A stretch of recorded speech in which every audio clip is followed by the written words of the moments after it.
Hello, loves, and welcome back to the Power for Good podcast, a space where we talk about how we're using our power for good, maybe how we didn't always use our power for good, spiritual transformation, my transformation, breath work, and all of the above. But today, I want to talk about marriage, love, vulnerability, and with it, all that follows the pain, the fear, the anxiety, the heartbreak, all of it. I've been married now for almost 1 year, and I've been with my husband, though, for 5 years. But I came from a divorced family, and my parents got divorced when I was about 6 years old, and it was a really hard breakup. I had just moved from Mexico to the United States, and I know I've talked about this before, and it all happened really fast. And as a 6 year old, you really take that heavy. I didn't realize it at the time, but I carried it with me for much of my life, and it kind of scarred me. And for that reason, I never wanted to get married. I really never had a fairy tale wedding in mind. I just really had a vision of me being a strong, independent woman.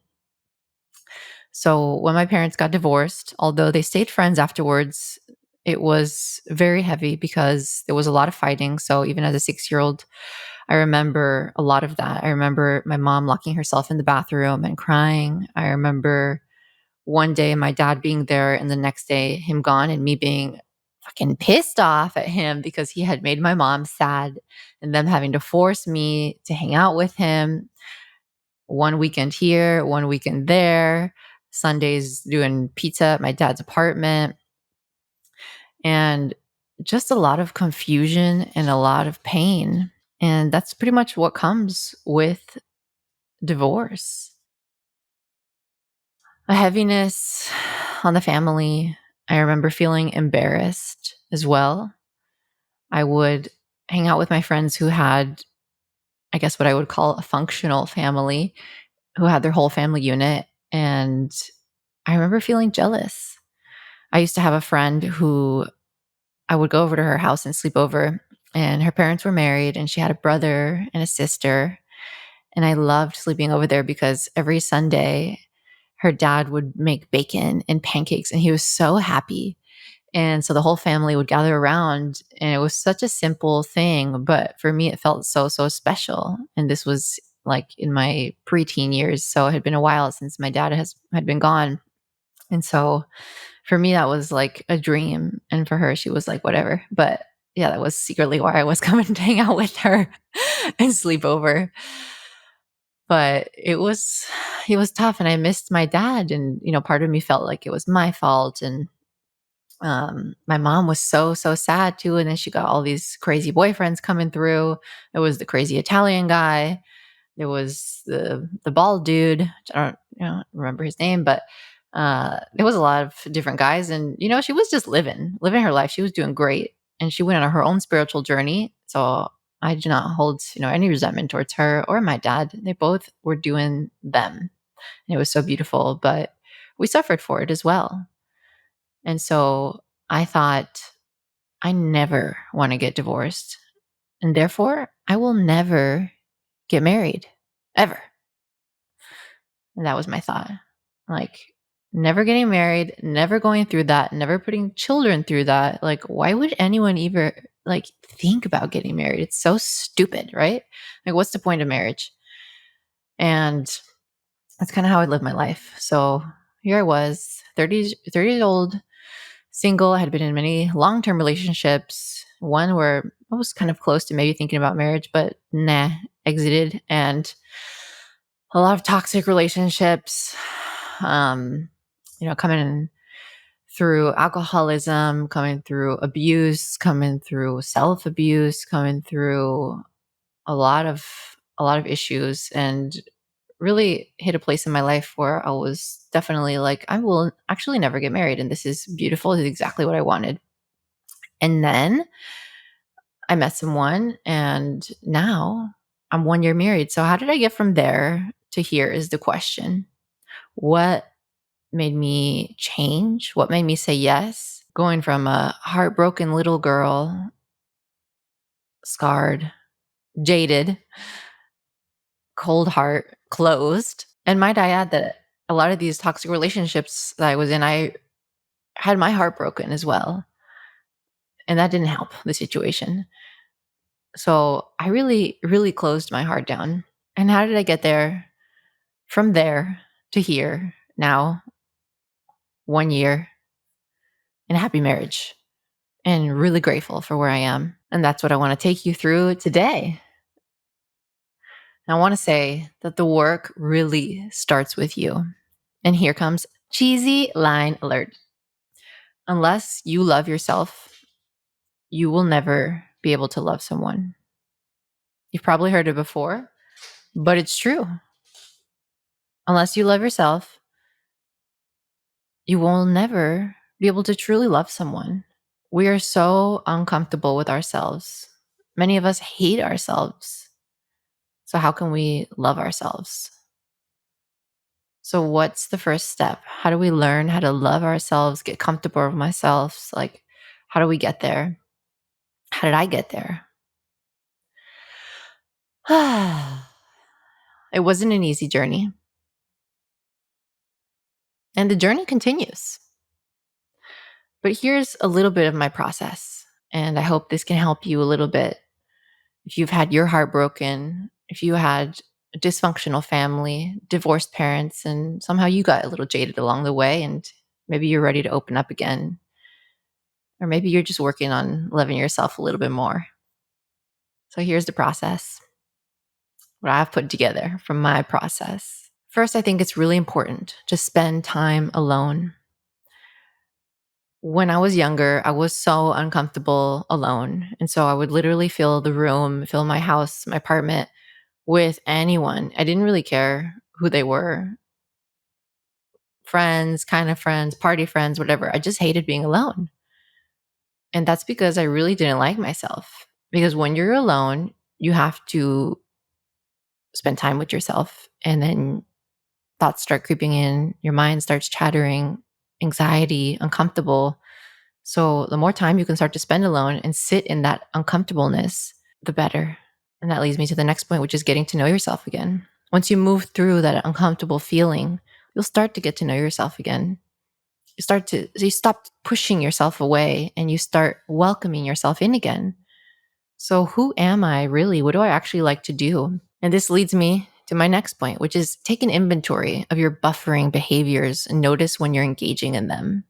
What does that mean? Something like alcohol, eating, sweets, sex, all that jazz. For me, I did drugs. I drank a lot. There was sex. And this was when I felt uncomfortable with myself. So I didn't really have a chance to get to know myself because I was spending all my time drinking. So that was my identity. That was me. I was the party girl. I was the druggie. I was, you know, the girl that loved to go out, the girl that had the parties. And so when I finally let that go, I didn't really know who I was. And it took some time of me sitting with myself, being really fucking uncomfortable to figure it out again. The next step is make a list of 100 things that you love about yourself. This could take days, hours, or weeks, but do it. And this can be like, I love my nose. I love my personality. I love that my heart is so big. I love that I love nature. Just make a list of 100 things, work on it.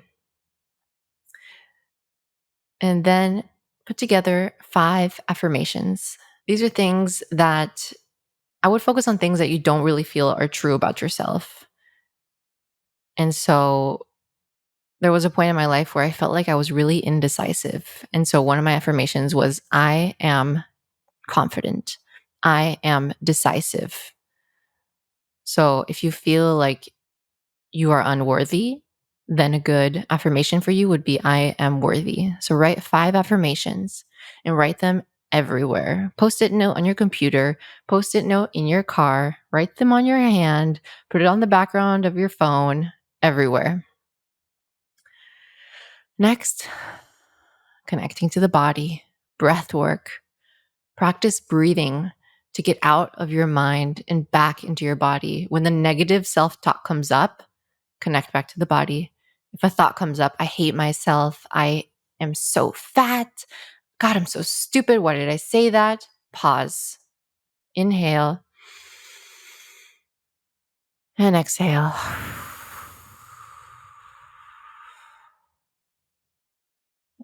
And let it go.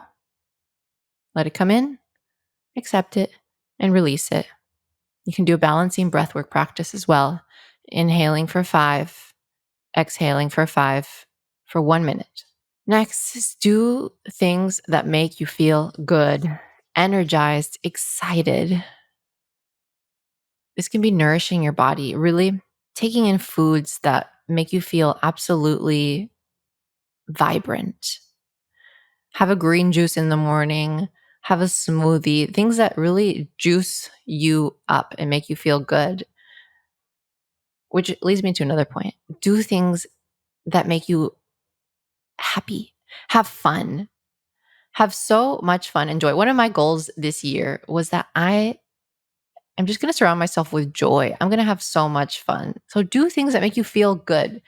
Put things into your body that make you feel good and do things that make you feel good. Have fun. Go dancing, twirl around, sing, whatever it is for you. For me, horseback riding, running around outside, ice skating, just things that make you feel really excited and lift your energy up. And journal.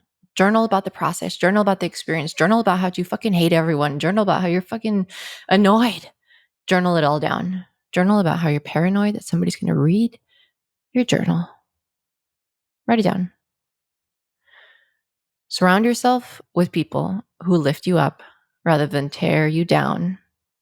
So important who you surround yourself with because people can so easily affect you. And if this means letting some people go for a little bit, taking a break from them, do it. And last thing, connect to your purpose. Try to really discover what it is, again, that makes you feel excited and do more of it. Connect to the idea that you really matter because you do. Every single person on this planet has a purpose. You matter. You have a purpose. Sit with that. Breathe that in. Connect to it. Journal about it. You matter. My journey to finally saying yes, to loving myself enough to love someone else, it was a long journey. I got to know myself again. I started my recovery journey. I began my healing journey.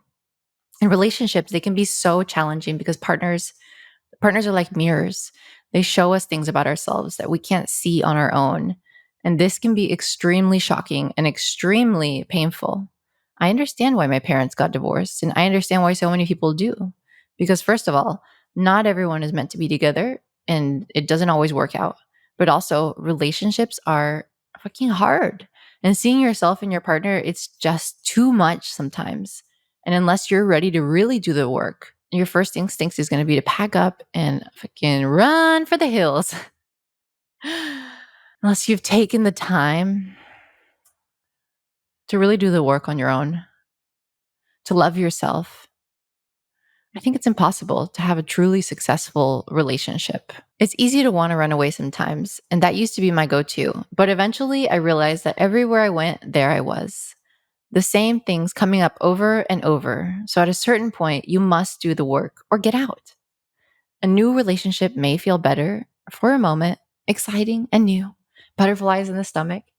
But in the end, you'll face the same problems again and again if you haven't done the work. So I say do the work sooner rather than later, earlier than I did. And remember that the work never ends and everything looks better after 3 long breaths. So breathe, baby. And thanks for tuning in. Have a beautiful, beautiful day.